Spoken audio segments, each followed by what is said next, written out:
I'm fascinated with the liver because I've had some issues myself. And I really want to have you share with the Heal Squad why you've been fascinated with the liver. Why did you build a clinic? Why is this your thing? I think it's a great question because we're definitely a why business, and our why is what motivates us, and our why is advancing the future of liver health.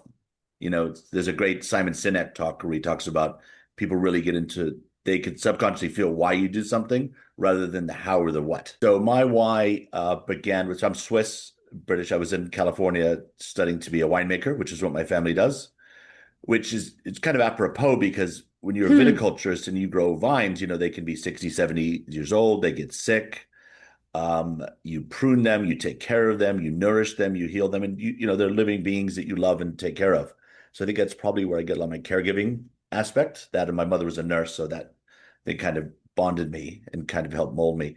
What my best friend died of a drug interaction. Unfortunately, I was 20, he was 21, and that really kind of an epiphanal moment that set me onto another path, and that was using my knowledge of biotechnology and of chemistry and of science to how can I prevent that from happening? Because a lot of drug overdoses are actually interactions. In the US, it's like 40, 50,000 people a year. And that could be they take a pain pill for this and then they mix it with something else. So I really went into that space developing phytomedicines and nutraceuticals to try to eliminate that. And I didn't know that much about the liver back then, to be candid.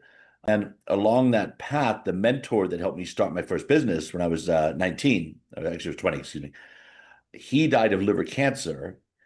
And then my godfather, who was this Hemingway-esque figure who taught me to be a Renaissance man, died of liver cirrhosis. So I've seen firsthand and been, holding hands and watching and witnessing the ravages of that. And that was my deliverance, which is why we call the elixir deliverance.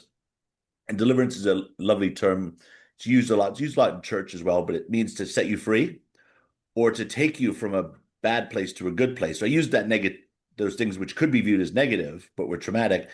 And that fueled my dedication and focus into liver health.